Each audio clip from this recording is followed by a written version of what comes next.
యెషయా గ్రంథం 30వ అధ్యాయం 21వ వాక్యం. మీరు కుడి తట్టయినను ఎడమ తట్టయినను తిరిగినను ఇదే త్రోవ, దీనిలో నడువుడి అని నీ వెనుక నుండి ఒక శబ్దము నీ చెవులకు వినబడును. తలల పైకెత్తి చూడండి. ఆగస్టు మాసం కోసం దేవుడిచ్చినటువంటి వాగ్దానం. యెషయా గ్రంథం 30వ అధ్యాయం 21వ వాక్యం.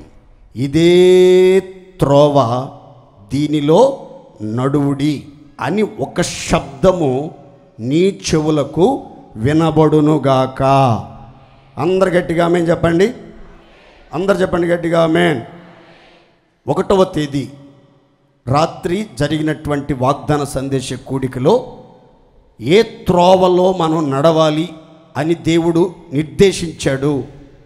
దేవుడు నిర్ణయించిన త్రోవ, దేవుడు నియమించిన త్రోవ, దేవుడు చూపించే త్రోవ ఎలా ఉంటుంది, ఆ త్రోవల్లో నడిచినటువంటి వ్యక్తుల యొక్క జీవితాలు, కుటుంబాలు ఎంత దీవెనకరంగా ఉంటాయనే సంగతులు 5 ప్రాముఖ్యమైనటువంటి విషయాలు చెప్పడం జరిగింది. ఆజ్ఞాపించబడిన త్రోవ అని, క్షేమకరమైన త్రోవ అని, చక్కని త్రోవ అని, ఊరికి పోవు త్రోవ అని, ఇలాంటి శ్రేష్టమైనటువంటి విషయాలు చెప్పడం జరిగింది. అది యూట్యూబ్లో హోసన్నా మినిస్ట్రీస్ భీమవరం అని యూట్యూబ్ ఛానల్లో అప్లోడ్ చేశారు. ఆ రోజు రాని వాళ్ళు వాక్యాన్ని వినండి. దేవుని ప్రణాళిక, దేవుని చిత్తం గ్రహించి ఆ దిశగా నడిపించబడాలని ప్రేమపూర్వకంగా మీకు అందరికీ తెలియపరుస్తున్నాను. దేవుని స్తోత్ర. ఈరోజు ప్రభు నన్ను ప్రేరేపించినటువంటి కొన్ని ప్రాముఖ్యమైన విషయాలు ఈ వాక్యంలో చెప్తాను, జాగ్రత్తగా గమనించండి. ఇదే త్రోవ, దీనిలో నడువుడి. దేవునికి మహిమ కలుగునుగాక. దేనిలో నడవాలి, ఏ త్రోవలో నడవాలి? యేసుక్రీస్తు నమ్మినటువంటి బిడ్డలు, యేసు రక్తంతో కడగబడి రక్షించబడిన పరిశుద్ధులు ఏ త్రోవలో నడవాలి? ఏ త్రోవలో నడిస్తే ఆత్మ సంబంధమైనటువంటి జీవితం ఆశీర్వాదకరంగా ఉంటుంది? ఎలాంటి త్రోవలో ఏ రీతిగా నడిస్తే మనకు మేలు కలుగుతుంది, క్షేమం కలుగుతుంది, ఆశీర్వాదం కలుగుతుంది, నెమ్మదిగా మనం బ్రతకగలుగుతాం అనే విషయాలు పరిశుద్ధ గ్రంథంలో చాలా రాయబడ్డాయి. ఈ పూట నేను 3 ప్రాముఖ్యమైనటువంటి విషయాలు మాత్రమే క్లుప్తంగా చెప్తాను. అందరు జాగ్రత్తగా ఆలకించాలని ప్రేమతో తెలియపరుస్తున్నాను. చదువుకుందాం, చూడండి దయచేసి. మొదటి మాట, ద్వితీయోపదేశకాండం 5వ అధ్యాయం 1వ వాక్యం. మోషే ఇశ్రాయేలీయులందరినీ పిలిపించి ఇట్లా, నేను ఇశ్రాయేలీయులారా, నేను మీ వినికిడిలో నేడు చెప్పుచున్న కట్టడలను, విధులను విని వాటిని నేర్చుకొని వాటిని అనుసరించి నడువుడి. దేవునికి మహిమ కలుగునుగాక. అందరు తల్లపైకి చూడండి. ఇక్కడ రాయబడిన విషయాలు చెప్తాను. దైవజనుడైనటువంటి మోషే దేవుని చేత పిలవబడి, ఏర్పరచబడి, ప్రతిష్ఠించబడి, నాయకుడుగా బాధ్యతలను చేపట్టినటువంటి మోషే ఇశ్రాయేల్ సర్వసమాజం అంతటిని సమకూర్చి వారి వినికిడిలో చెప్పినటువంటి మాట ఏంటంటే, నేడు ఈ సుదినం నేను మీకు తెలియజేయుచున్నటువంటి కట్టడలను, విధులను మీరు వినండి. ఆ తర్వాత కట్టడలను, విధులను నేర్చుకోండి. మీరు విని నేర్చుకున్నటువంటి ఆ కట్టడలను, ఆ విధులను అనుసరించి నడువుడి అని ఒక శ్రేష్టమైనటువంటి మాటని తెలియపరిచినట్లుగా మనం బైబిల్లో గమనిస్తాం. రక్షించబడినటువంటి దేవుని ప్రియులు, విమోచించబడినటువంటి దేవుని ప్రజలు, రక్తం చేత కడగబడి రక్షణ భాగ్యాన్ని పొందిన దేవుని ప్రియులు వేటిని అనుసరించి నడుచుకోవాలి, ఏ త్రోవలో నడుచుకోవాలి, ఎలాంటి మార్గాలలో నడిపించబడాలి అనంటే, విమోచించబడిన ప్రజల కోసం దేవుడు ఒక చట్టాన్ని నియమించాడు. ఆ చట్టంలో ఉన్నటువంటి శాసనాలకు బద్ధులమై విధులను గైకొనాలని దేవుని వాక్యం సెలవిస్తుంది. దేవుడు మనకిచ్చినటువంటి కట్టడలు ఎలాంటివి, విధులు ఎలాంటివి, ఆజ్ఞలు ఎలాంటివి అనంటే, దేవుడు మనకి నీతియుక్తమైనటువంటి విధులను, సత్యమైనటువంటి ఆజ్ఞలను, మేలుకరములైనటువంటి కట్టడలను నియమించాడు. మరొక్కసారి చెప్తాను, జాగ్రత్తగానండి. దేవుడు మనకు నీతియుక్తమైనటువంటి విధులను, సత్యమైనటువంటి ఆజ్ఞలను, మేలుకరమైనటువంటి కట్టడలను నియమించాడు. ఆ నీతియుక్తమైన విధులను, సత్యమైనటువంటి ఆజ్ఞలను, మేలుకరమైన కట్టడలను మనం విని వాటిని క్షుణ్ణంగా నేర్చుకొని వాటిని అనుసరించి నడుచుకోవటానికి మనం ప్రయత్నించాలట. తప్పనిసరిగా విమోచించబడిన ప్రజలు, రక్షణను స్వాస్థ్యం పొందినటువంటి ప్రజలు, నిత్యత్వాన్ని గురించి నిరీక్షణతో నడిపించబడుతున్నటువంటి ప్రజలు, వాగ్దత్త దేశానికి వాంఛతో సాగిపోతున్నటువంటి ప్రజలు తప్పనిసరిగా కట్టడలు, విధులు నేర్చుకోవాలి. వాటిని పదే పదే వినాలి, నేర్చుకోవాలి, అభ్యాసం చేయాలి.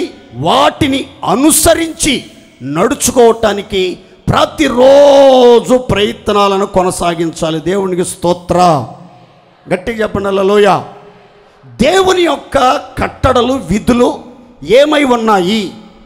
ఆ కట్టడలు, విధులు మనం మొదట వినాలండి, ఆ తర్వాత నేర్చుకోవాలి, ఆ తర్వాత వాటిని అనుసరించాలి అని బైబిల్ గ్రంథం చెప్తుంది.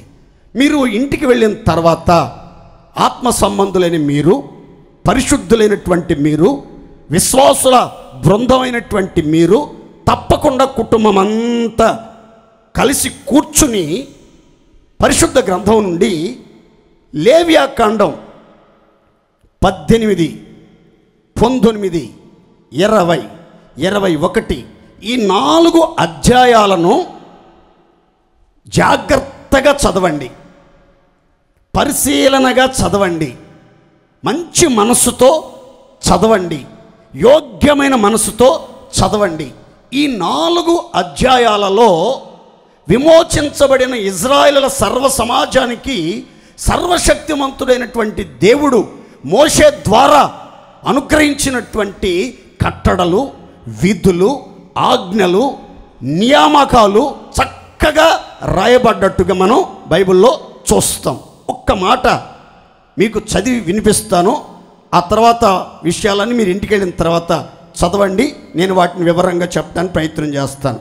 లేవియాకాండం 19వ అధ్యాయం చివరి 2 వాక్య భాగాలు చదువుకుందామండి. లేవియాకాండం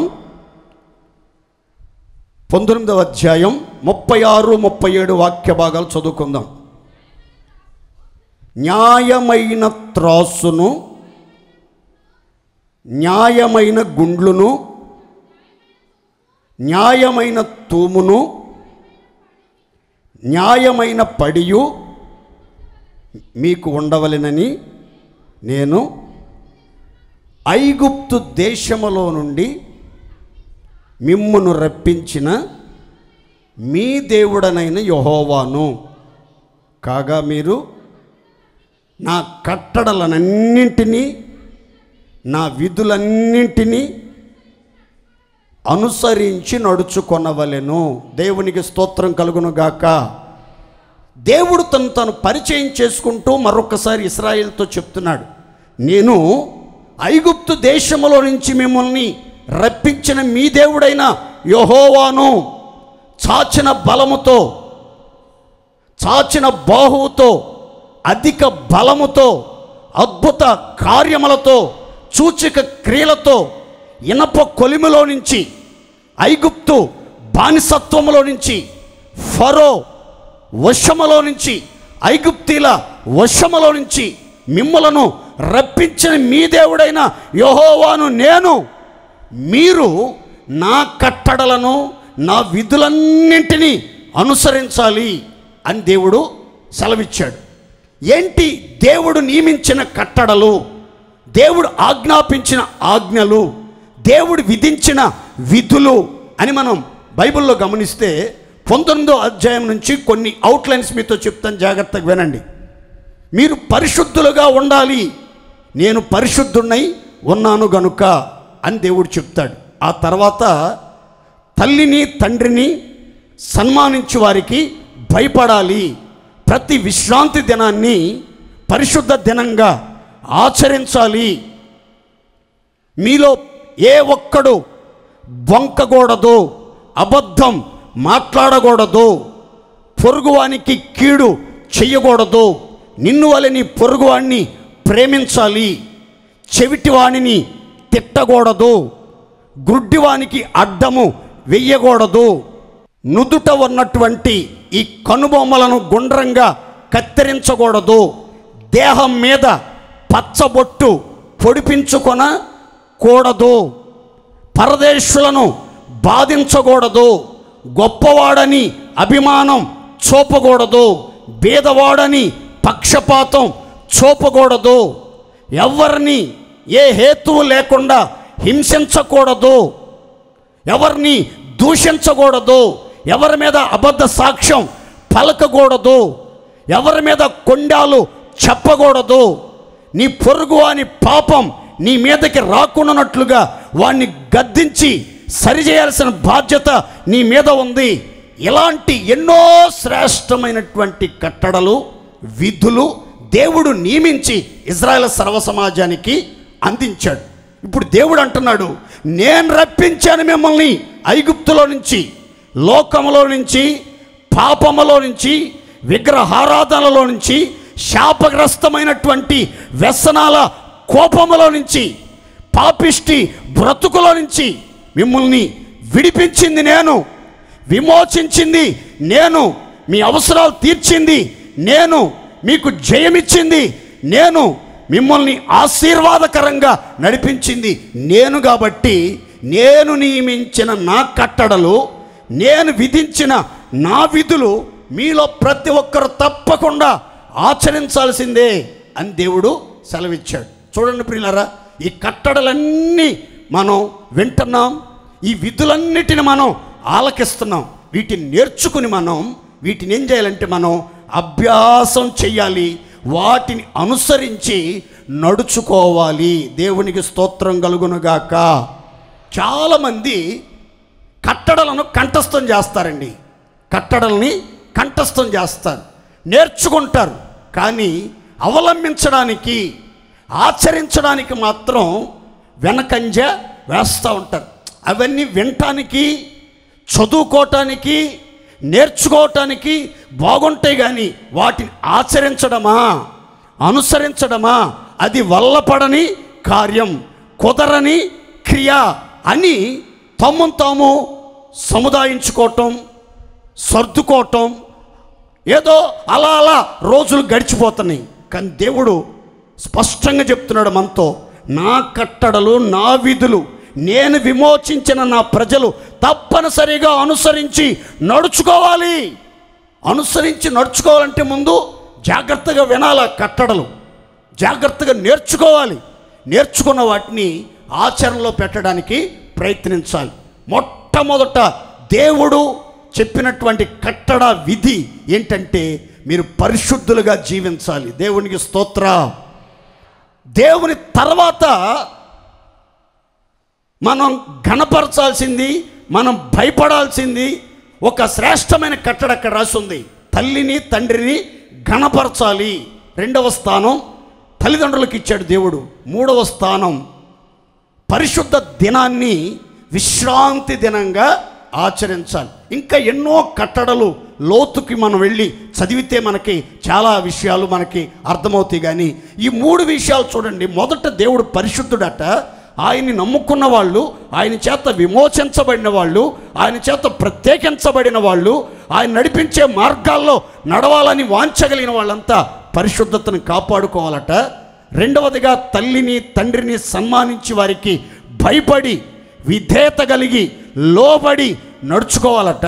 మూడవదిగా విశ్రాంతి దినాన్ని ఏ మాత్రం నిర్లక్ష్యం చేయకుండా, అది పరిశుద్ధ దినమని, ఆశీర్వదించబడిన దినమని, అది దేవుడు నియమించిన దినమని, అది దేవుని సన్నిధిలో పరిశుద్ధులు సమకూర్చబడవలసినటువంటి శ్రేష్టమైనటువంటి మంచి రోజని, ఆ రోజున వ్యాపారాలు చేయకుండా, ఉద్యోగాలకి వెళ్ళకుండా, పని పాటలకి వెళ్ళకుండా, ముహూర్తాలు చూడకుండా, శుభకార్యాలకు శ్రీకారం చుట్టకుండా, ఇంటి దగ్గర గోళ్ళు గిల్లుకుంటూ టీవీ చూసుకుంటూ వేడివేడిగా తింటూ కాలయాపనం చేయకుండా ఒక మంచి భయముతో, భక్తితో, చాలా అణకువతో, విధేయతతో దైవ సన్నిధిని ప్రేమించి మనం దేవుని సన్నిధికి వచ్చి విశ్రాంతి దినాన్ని పరిశుద్ధ దినంగా, ఘనంగా, మనోహరంగా ఆచరించాలి. ఇవి దేవుడు నిర్ణయించినటువంటి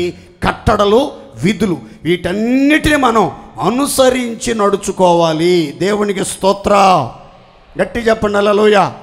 దేవుని కట్టడలను, దేవుడు విధించిన విధులను మనం అనుసరించి నడిస్తే మన జీవితాల్లో దేవుడు చేసే కార్యాలు ఎలా ఉంటాయి, మనం పొందే మేలు ఎంత ఉన్నతంగా ఉంటుంది అనే విషయాలు మీకు రెండు విషయాలు మీకు క్లుప్తంగా చెప్తానండి.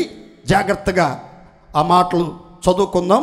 చూడండి, 119వ కీర్తన 5వ శరణం నుండి 8వ శరణం వరకు రాయబడిన మాటలు నేను చదువుతున్నాను. చూడండి దయచేసి.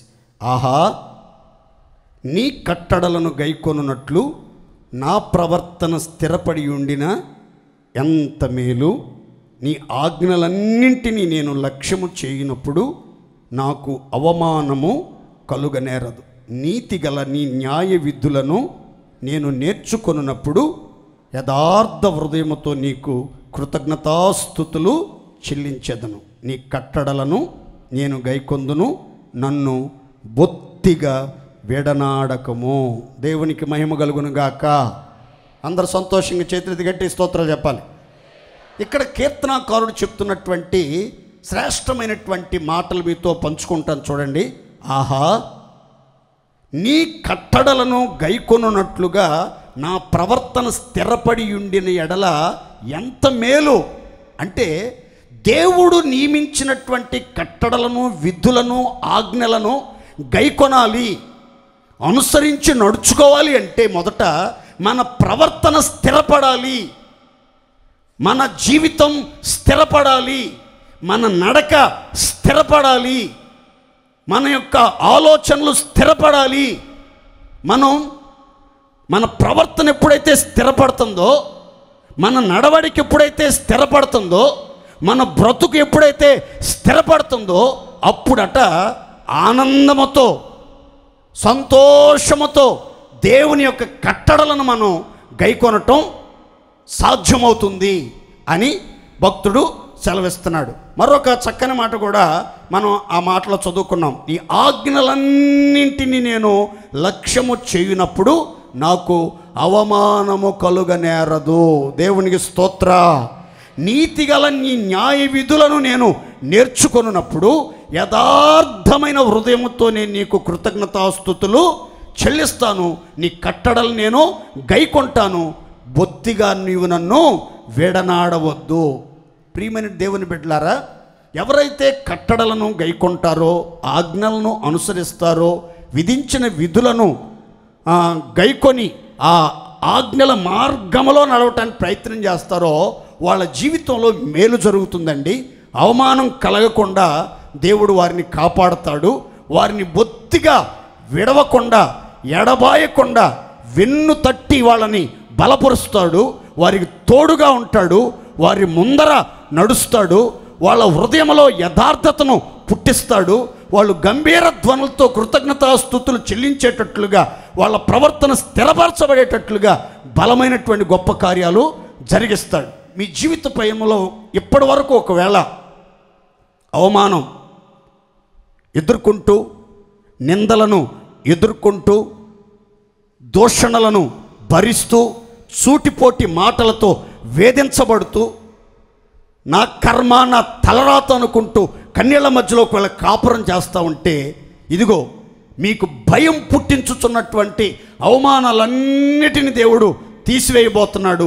అవమానాలన్నిటి దేవుడు కొట్టివేయబోతున్నాడు. అవమానాన్ని ప్రతిగా రెట్టింపు ఘనత మీకు కలిగించబోతున్నాడు. అయితే మీరు కట్టడలను గైకొనాలి, ఆజ్ఞలను లక్ష్యము చెయ్యాలి, నీతి విధులను నేర్చుకొని వాటిని అవలంబించినప్పుడు తప్పకుండా నా దేవుడు మీకు అవమానం కలగకుండా అన్ని విషయాలు మిమ్మల్ని ఆశీర్వదించి, మిమ్మల్ని విడవక ఎడబాయక నవజీవన మార్గాల్లో నడిపించునుగాక. గట్టిగా చెప్పండి హల్లెలూయా. పరిశుద్ధ గ్రంథంలో భక్తి కలిగినటువంటి ఒక కుటుంబం ఉందండి. వాళ్ళు భార్యాభర్త ఇద్దరు చాలా భక్తిపరులు, పరిశుద్ధులు, ప్రార్థనాపరులు, ఆలయానికి క్రమం తప్పకుండా హాజరయ్యేవాళ్ళు. ఎంతో భక్తిపరులుగా ఆ పరిసర ప్రాంతాలలో గుర్తింపు పొందినటువంటి దంపతులు వారిరువురు. అయితే వాళ్ళ జీవితంలో వివాహం జరిగి చాలా కాలమైంది, బహుకాలం గడిచి వాళ్ళు వృద్ధులైపోయారు, కానీ వాళ్ళకు సంతానం కలగలేదు. అందును బట్టి మనుషులందరూ వాళ్ళని అవమానంగా మాట్లాడుతున్నారు, వాళ్ళ మీద నిందలు మోపుతున్నారు. వాళ్ళు నమ్ముకున్న దేవుణ్ణి కూడా దూషించి వాళ్ళని తృణీకరిస్తున్నారు. అయితే ఓ రోజున దేవుడు వారిని కటాక్షించాడు, వాళ్ళని జ్ఞాపకం చేసుకున్నాడు. ఆ సహోదరికి చక్కని గర్భఫలం అనుగ్రహించాడు. ఆమె గర్భవతి అయిన సంగతి గ్రహించినప్పుడట మనుషుల కంటబడకుండా కొన్ని నెలల పట్టు మరుగుగా ఉంది. ఆ తర్వాత ఇలా అనుకుందట, ప్రభువు నన్ను కటాక్షించిన దినమల్లో ఇలాగూ జరిగింది. దేవుడు మనుషుల్లో నాకుండిన అవమానాన్ని తీసివేయటానికే, అవమానాన్ని ప్రతిగా రెట్టింపు ఘనతను, రెట్టింపు సంతోషాన్ని, రెట్టింపు భాగాన్ని నాకు ఇవ్వటం కోసమే దేవుడు నన్ను కటాక్షించాడు, కరుణించాడు, అసాధ్యాలను సాధ్యపరిచాడు, సృష్టికి విరుద్ధమైనటువంటి గంభీరమైన ఘనకార్యం నా బ్రతుకులో చేశాడు అని తలంచినట్లుగా బైబిల్లో మనం గమనిస్తాం.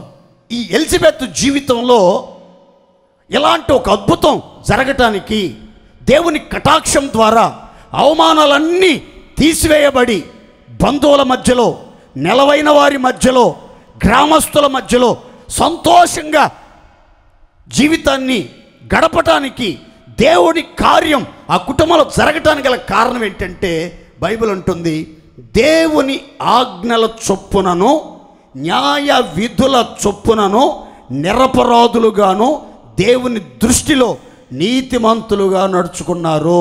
దేవునికి స్తోత్ర. గట్టిగా చెప్పండి హల్లెలూయా. ఖచ్చితంగా మీరు మీ జీవితంలో ఎలాంటి అవమానాలు ఎదుర్కొంటున్నా, సరి అయిన సమయంలో సంతానం కలగలేదని అవమానాలను ఎదుర్కొంటున్నారేమో, వివాహానికి ఎదిగొచ్చిన పిల్లలకి 25 సంవత్సరాలు 30 సంవత్సరాలు వయసు దాటిపోతున్న పెళ్ళిళ్ళు జరగట్లేదు, శుభకార్యాలు జరగట్లేదు, తగిన భాగస్వామి దొరకట్లేదు. డబ్బు ఉంది, రాబడి ఉంది, అందం ఉంది, ఆరోగ్యం ఉంది, మంచి క్యారెక్టర్ ఉంది, మంచి సాక్ష్యం ఉంది. ఎందుకు వివాహం జరగట్లేదు? వాళ్ళ దేవుడు వాళ్ళకి ఏ మేలు చేయట్లేదు, వాళ్ళని చెయ్యి విడిచిపెట్టాడు అని ఒకవేళ అన్యజనుల మధ్యలో అవమానాస్పదంగా, నిందాస్పదంగా, దూషణాస్పదంగా నిలిచి నిట్టూర్పులు విడుస్తున్నారేమో.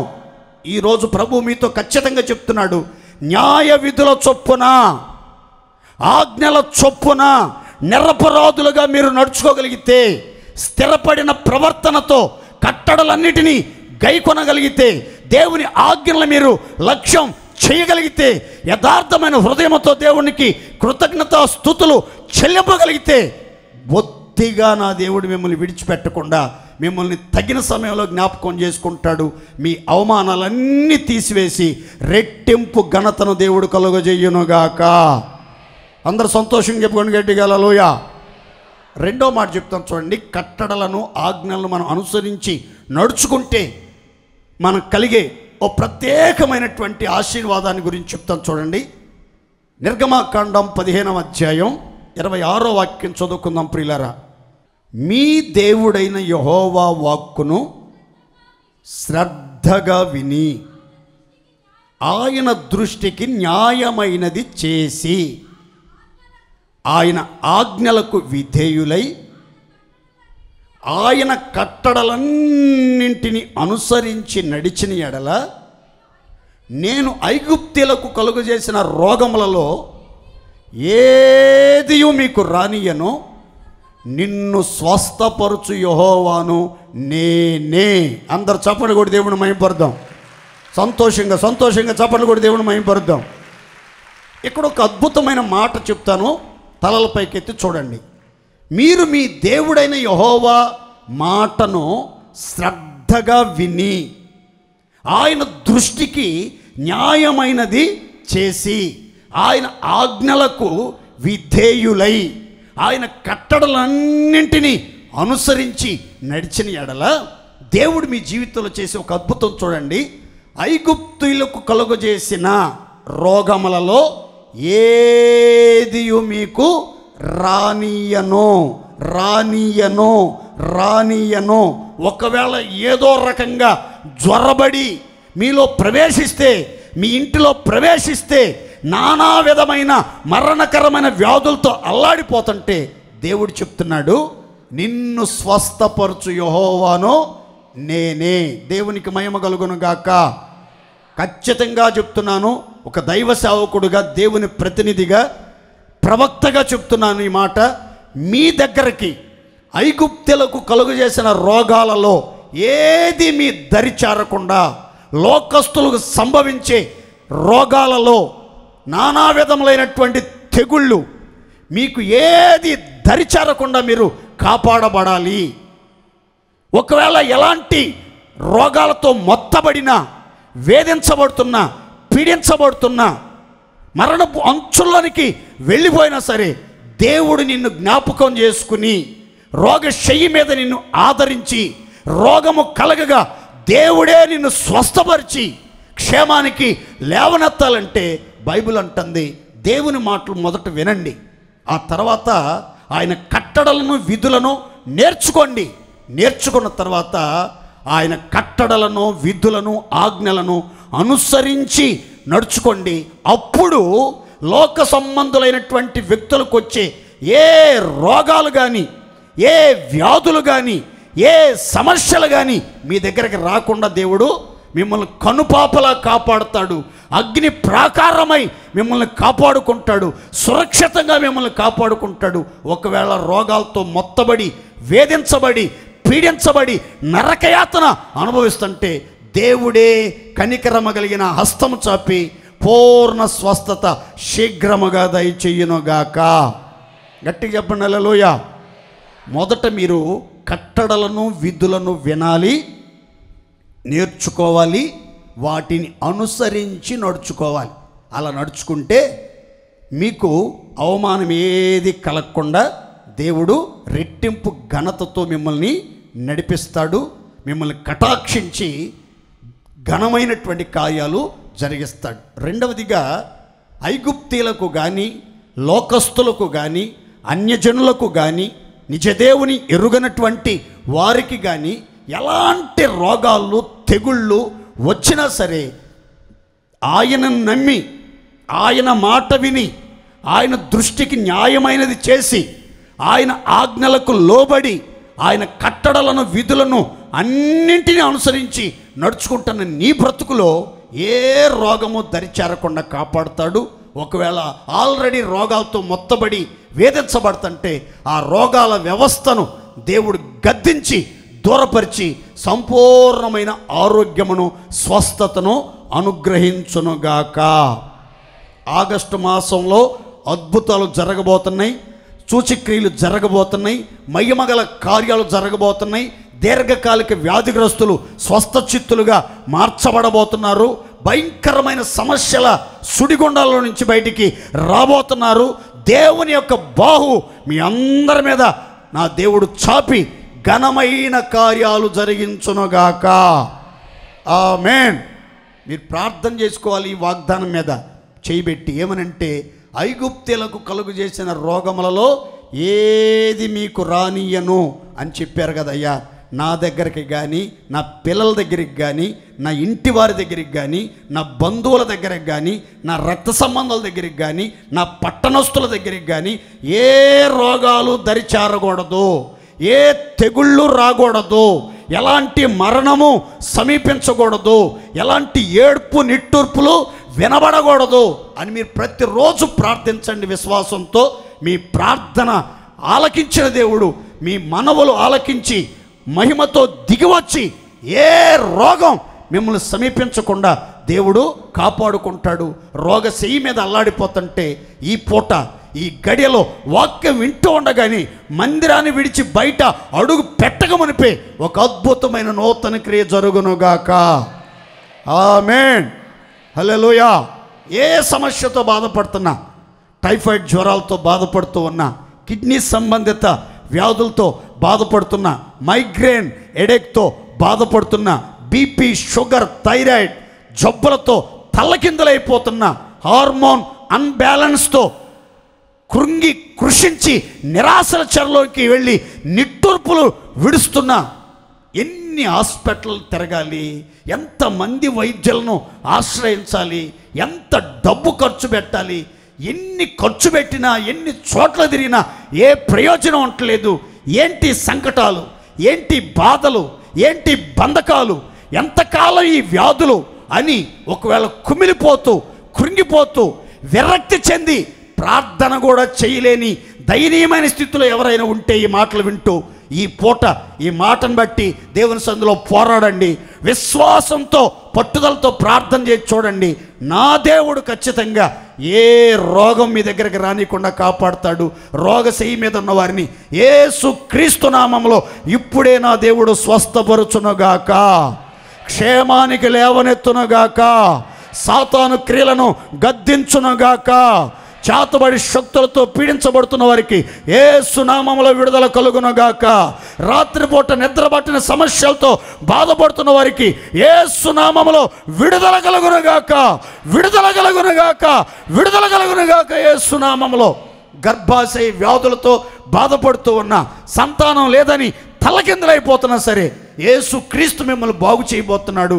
బలమైన ఆయన కార్యం జరిగించబోతున్నాడు. అయితే మీరు చేయాల్సింది ఏంటంటే, ఆయన కట్టడలను విధులను వినాలి, నేర్చుకోవాలి, వాటిని అనుసరించి నడుచుకోవాలి. దేవుని స్తోత్ర. రెండో మాట చెప్తాను చూడండి. సామెతల గ్రంథం 9వ అధ్యాయం 6వ వాక్యం చదువుకుందామండి. జ్ఞానము లేనివారై ఉండక బ్రతుకుడి. ఈ మాట నోట్ చేసుకోండి. తెలివి కలుగజేయు మార్గములో చక్కగా నడువుడి. చప్పట్లు కొట్టి దేవుడు మహిమ పడదాం ఒకసారి గట్టిగా గట్టిగా గట్టిగా. హల్లెలూయా. మహాజ్ఞాని మేధావి సొలొమోను రాజు చెప్తున్న మాటలు వినండి. ఇక మీదట రాబోయే దినాలలో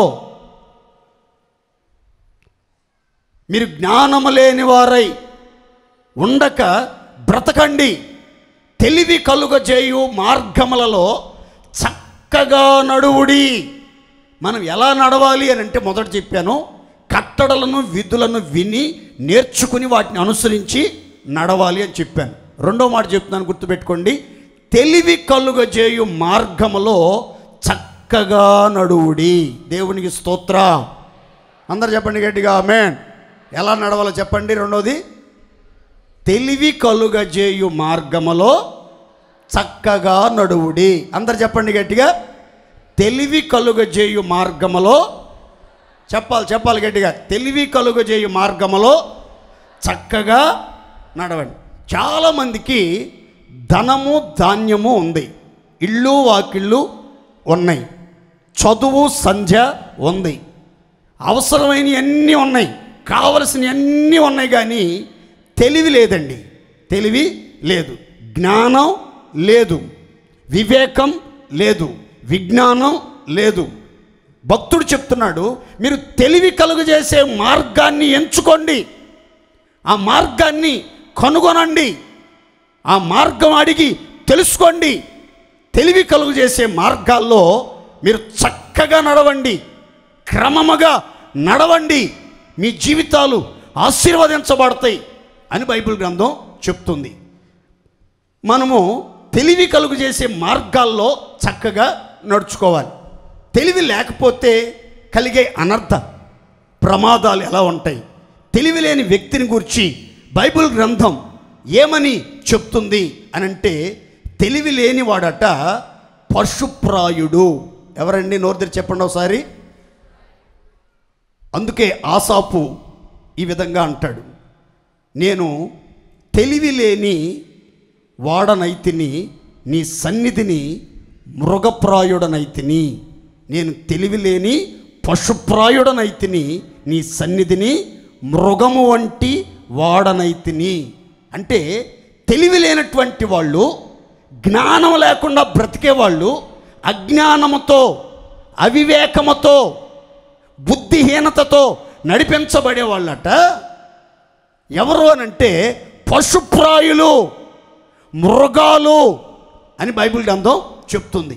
పశుప్రాయులతో, మృగాలతో పోల్చబడటానికి గల కారణం ఏంటంటే, యోధా తన పత్రికలు రాస్తాడు, వివేక శూన్యములకు మృగాలు.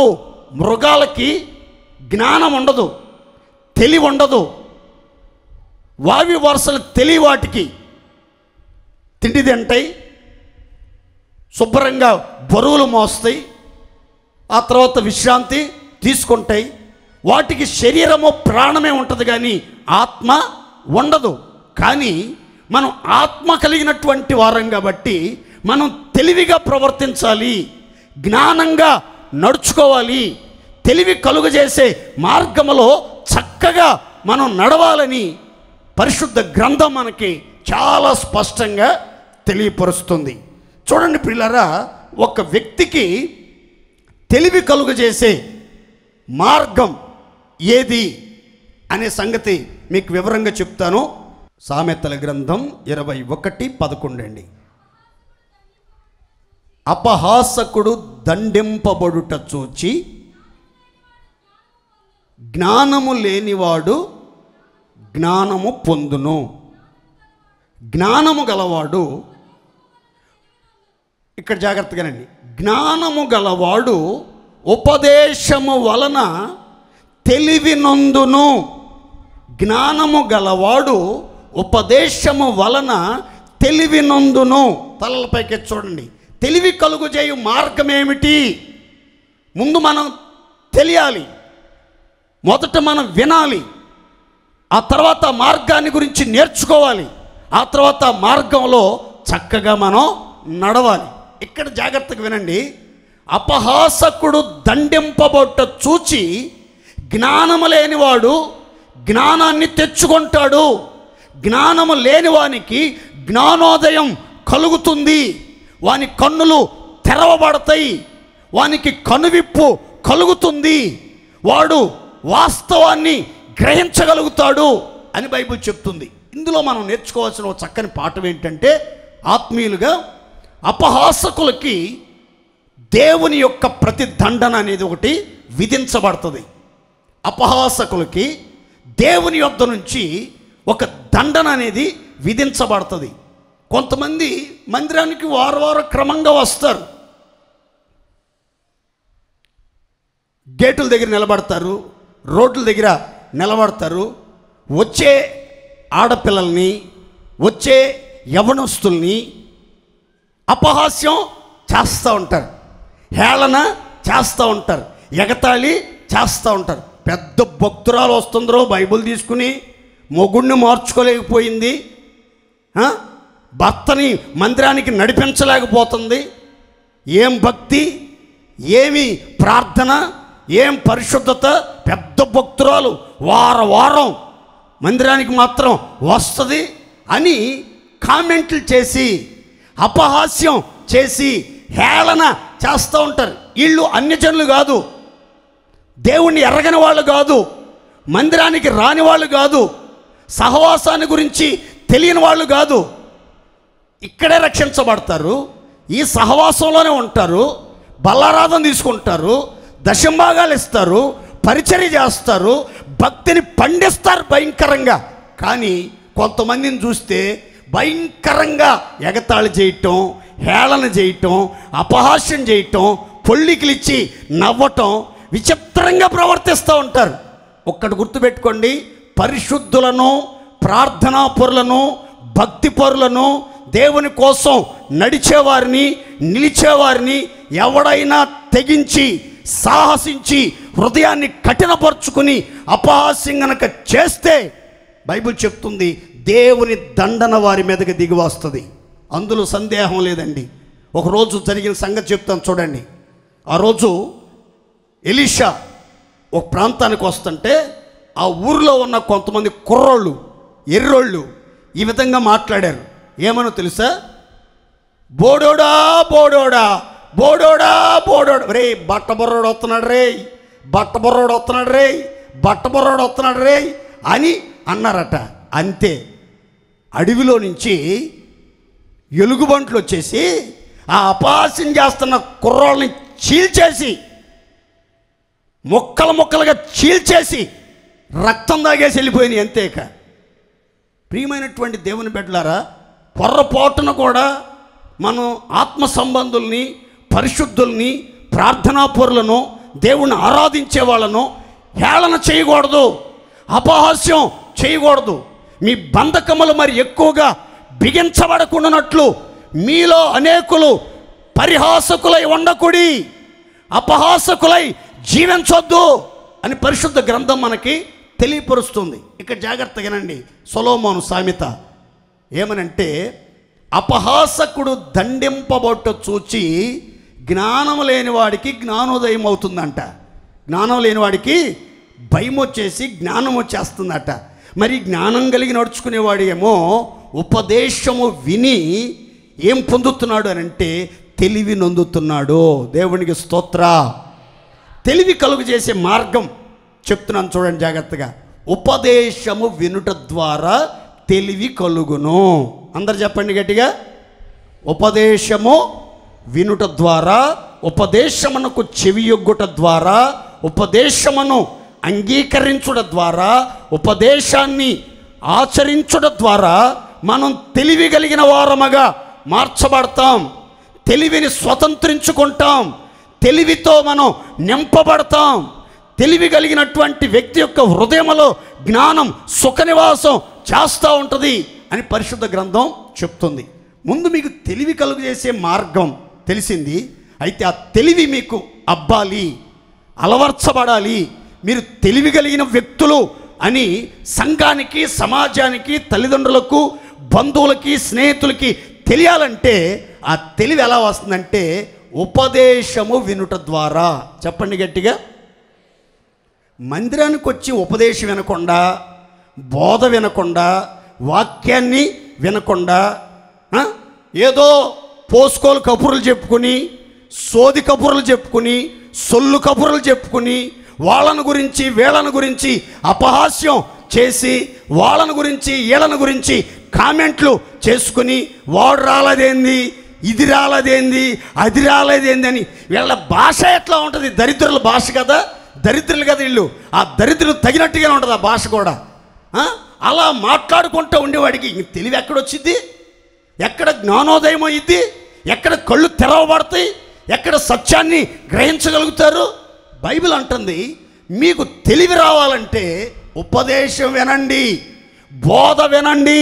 ఈ రోజుల్లో చాలా సంఘాల్లో చాలామంది విశ్వాసులు ఎలా మారిపోయారంటే హెచ్చరించే బోధలు, ఖండించే బోధలు, దిద్దుబాటు చేసే బోధలు, క్రమపరిచే బోధలు పెద్దగా వినటానికి ఇష్టపడలేదండి.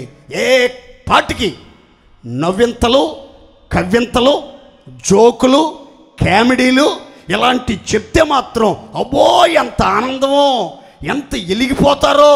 వాగ్దానాలు చెప్పామనుకోండి, దేవుడు మిమ్మల్ని హెచ్చించబోతున్నాడు, మిమ్మల్ని ఆశీర్వదించబోతున్నాడు, అద్భుతం జరగబోతుంది, ధన సంపదలు రాబోతున్నాయి, అప్పులు తీరబోతున్నాయి, అద్భుతం జరగబోతుందంటే ఆమేన్ ఆమేన్ ఆమేన్ అంటారు. నీ బతుకు మారాలి, వాక్యం వినాలి, తెలివి రావాలి, అపహాస్యం మానాలి, జ్ఞానోదయం రావాలి అన్నాం అనుకోండి,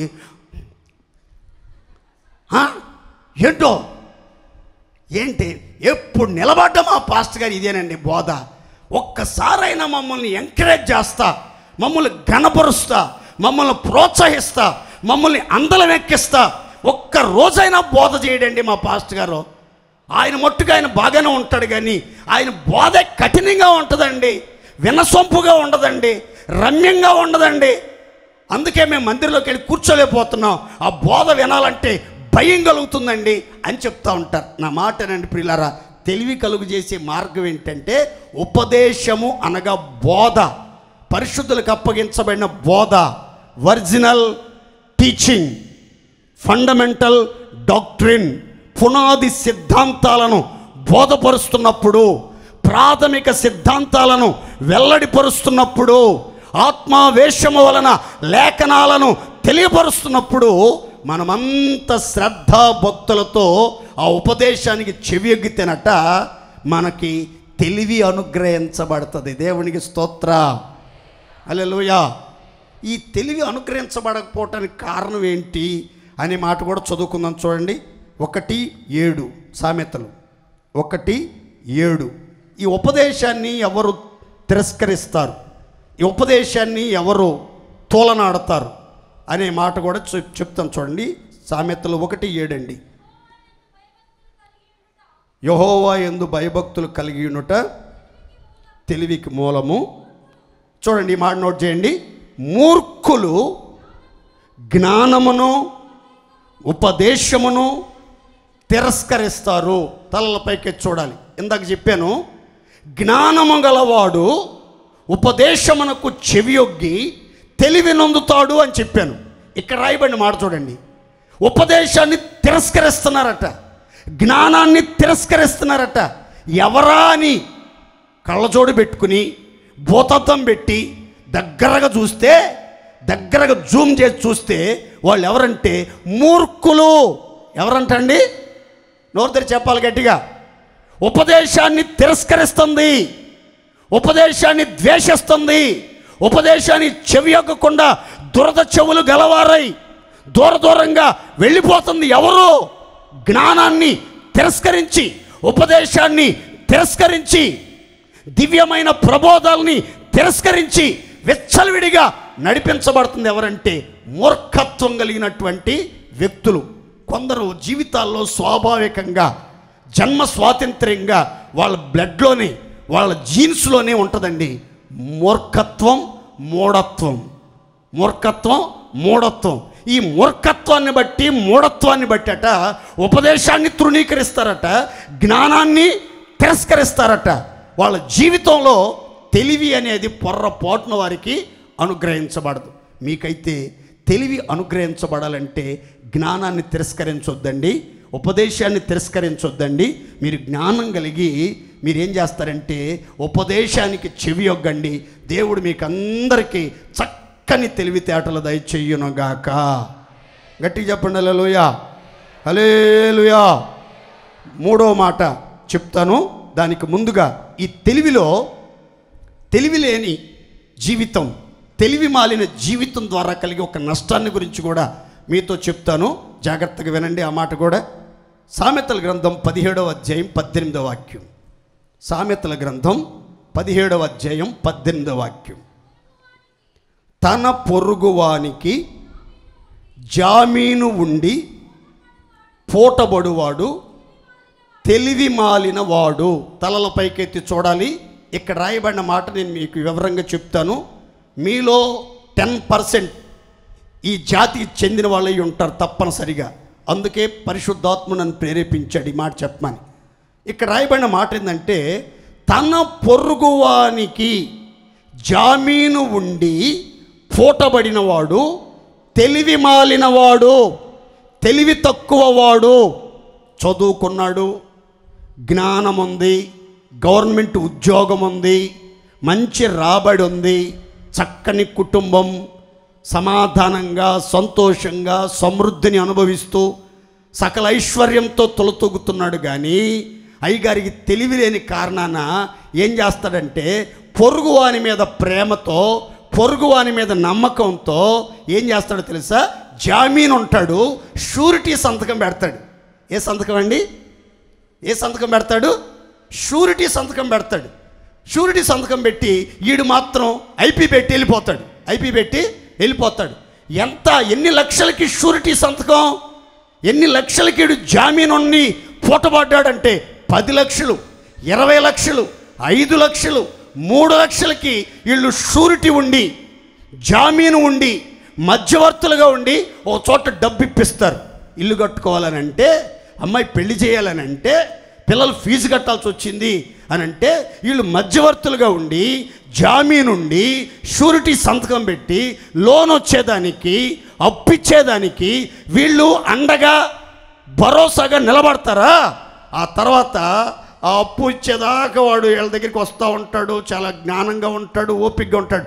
అప్పు ఎప్పుడైతే వచ్చిద్దో, లోన్ ఎప్పుడైతే వచ్చిద్దో, ఇక అది కట్టడం మనకెందుకులే, అది బాగానే రాబడి ఉంది, మంచి ఇల్లు వాకిలు ఉన్నాయి, మంచి ఉద్యోగం ఉంది, మంచి రాబడి ఉంది, ఇక ఇబ్బంది ఏమి లేదు, తినేవాళ్ళు తక్కువ ఉన్నారని చెప్పి వీడు నెమ్మదిగా 2-3 సంవత్సరాలు భార్యని తీసుకొని పిల్లల్ని తీసుకొని ఎస్కేప్ వెళ్ళిపోతాడు.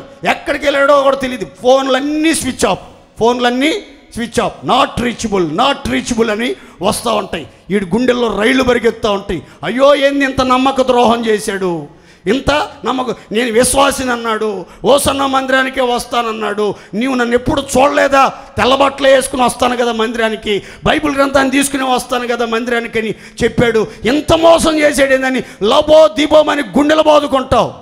మరి తెలివి తక్కువడా? ముందు నీ భార్య చెప్తానందుగా, సంతకం పెట్టొద్దండి, షూరిటీ ఉండొద్దండి, వద్దండి, మనకు ఎందుకు వచ్చిన బాధ అండి, మనం బతుకుతామండి, ఎవరు బతుకాళ్ళు బతుకుతారండి, ఈ రోజులు పాపిష్టి రోజులండి, ఎవరిని నమ్మేదానికి అనుకూలత లేదండి, నా మాటనంటే భార్యని ఎట్టంటే అట్ట మాట్లాడతాడు. ఆవిడ సంగతి నీకు తెలియదు, చాలా భక్తి కలిగినాడు, చాలా వైరాగ్యంగా ఉంటాడు, ఆత్మ వచ్చి అర్రకరం దున్నేస్తాడు మందిరంలో అని చెప్పి వాళ్ళ భార్యను కూడా మందలిస్తాడు. కానీ విచిత్రం ఏంటంటే ఈడి దగ్గర అసలు తెలివి ఒక చెంచా కూడా లేదు. దేవుడి దేవల్ల చదువు ఉంది, జ్ఞానం ఉంది, డిగ్రీలు ఉన్నాయి, ఉద్యోగం ఉంది, రాబడి ఉంది, కారు ఉంది, బైక్ ఉంది, ఉంగరం ఉంది, వాచ్ ఉంది, మెడలో చైన్ ఉంది, అన్నీ ఉన్నాయి, కానీ తెలివి లేదు వీడికి. ఏం లేదు వీడికి తెలివి. నా మాటనండి దయచేసి ఎవరు కూడా ఓసన్న విశ్వాసులమే, ఇన్ని సంవత్సరాల విశ్వాసులమే, కావాలంటే అన్నను కూడా అడుగు, మేము ఎంత భక్తి కలిగిన వాళ్ళమో, పలానా అన్న అయితే మా గురించి ఇంకా మంచి సాక్ష్యం చెప్తాడు, ఆయన అడుగు, ఈయన మా గురించి పెద్ద చెప్పడు, ఈయన మా గురించి పెద్దగా అవగాహన తెలియదు, అయ్యి మాకు పెద్ద పరిచయాలు లేవు, అందుకని మా గురించి సరిగ్గా చెప్పలేడేమో, కానీ ఆయనైతే బాగా చెప్తాడు అని మిమ్మల్ని ఏమార్చి, మిమ్మల్ని జామీను ఉండేటట్లుగా, మీరు పూటబడేటట్లుగా మిమ్మల్ని మధ్యవర్తులకు పెట్టుకుని లాగాల్సినంత లాగేస్తారు. ఆ తర్వాత మీతో మాట్లాడరు. అడిగితే కోపతాపాలు, అబ్బో అవసరమైతే కర్ర తీసుకొచ్చి నెత్తి మీద కొట్టి తల బగల కొట్టైనా సరే ఇంటికి వెళ్తాడు. ఎందుకంటే అడిగి బలం ఉంది. మరి ఏం చేద్దాం, మనం ఏం చేయలేము. ఇంకా నీ తెలివి తక్కువ తనం నీ తల బగల కొట్టుకోవడానికి కారణమైంది, నువ్వు అందరికీ శత్రువు అయ్యేదానికి కారణమైంది. అందుకని మీకు భక్తి ఉంటే మంచిదే, మీకు జ్ఞానం ఉంటే మంచిదే, మీరు పరిశుద్ధులు మంచిదే, దేవుణ్ణి నమ్ముకున్నారు. కానీ దయచేసి నా మాటనండి, తెలివి తక్కువ తనంతో, బుద్ధిహీనతతో ఎవ్వరికి జామీను ఉండి పూటబడవద్దు, షూరిటీ సంతకాలు చెయ్యొద్దు. మీరు చేసిన మేలుకి మీరు కీడు అనుభవించాల్సి వస్తుంది, మీరు నష్టపోవాల్సి వస్తుంది, ఇబ్బంది పాలవ్వాల్సి వస్తుంది, లేనిపోని తలనొప్పి సమస్యలు తెచ్చిపెట్టుకోవాల్సి వస్తుంది, కొరివితో తలగీరుకోవాల్సి వస్తుంది, బోడుగుండె అయిపోద్ది అంతే, జుట్టంతా పీక్కుని. కారణం ఏంటంటే తెలివి తక్కువతనంతో ఉన్న జామీనును బట్టి. అందుకని బైబిల్ అంటుంది, పొరుగువానికి జామీను ఉండి పూటబడిన వాడు తెలివి లేనోడు, వాడి బుర్రలో గుజ్జు లేదు, అసలు అంత పేడ పురుగులు తప్ప అసలు కొంచెం కూడా బ్రెయిన్ లేదు వాడికి బ్రెయిన్ లేదు అని అంటారు. నా మాటనండి, మీకు బ్రెయిన్ ఉంది. మీ తలకాయలు ఎంతెంతలో ఉన్నాయి, ఒక్కొక్కళ్ళకి ఎంతెంతలో తలకాయలు ఉన్నాయి.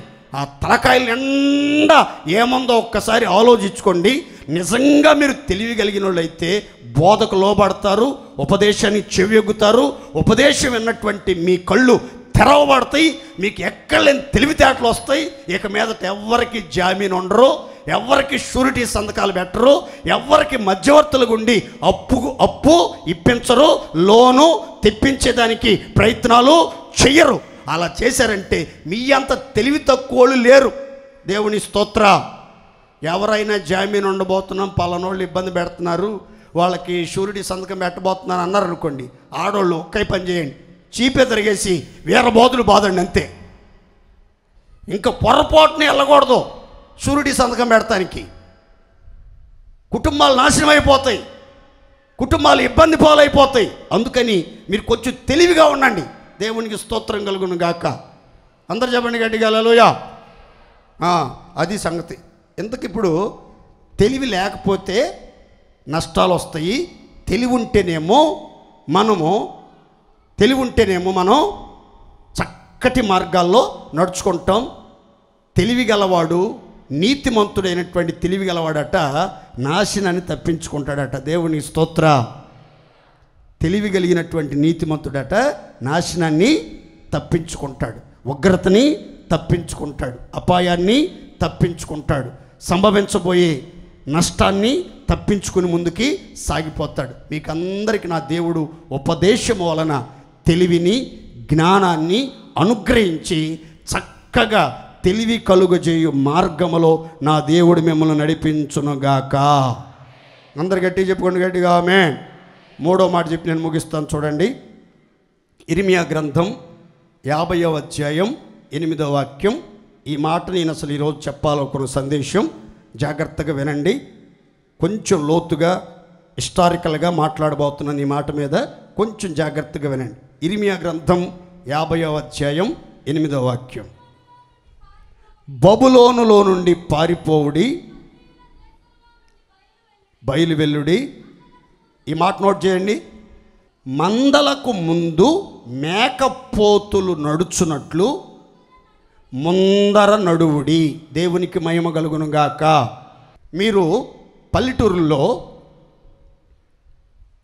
గొర్రెల మందలు, మేకల మందలు ఉన్నటువంటి ఆ దృశ్యాన్ని ఎప్పుడైనా చూస్తే, గొర్రెల మందలకి కానీ మేకల మందలకి కానీ ఒక మేకపోతు ఒకటి వెళ్తూ ఉంటుంది.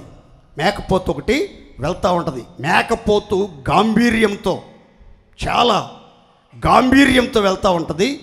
మందలన్నీ కూడా ఆ మేకపోతుని అనుసరిస్తూ వెంబడిస్తూ ఉంటాయి. మందలు అంటే ఇక్కడ మనం నేర్చుకోవాల్సిన పాఠం, మంద అంటే సంఘము, గ్రూప్ ఆఫ్ పీపుల్. మనం యేసు రక్తంతో కడగబడిన పరిశుద్ధుల సముదాయం. మన అందరి గురించి బైబిల్ అంటుంది సౌందర్యమైన మంద, చిన్న మంద, భయపడకుడి, మీకు రాజ్యము అనుగ్రహించుటకు మీ తండ్రికి ఇష్టమై ఉన్నది అని బైబిల్ గ్రంథం చెప్తుంది.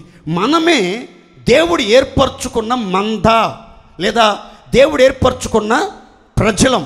మనకు ముందరట ఒక మేకపోతు నడుస్తుందట.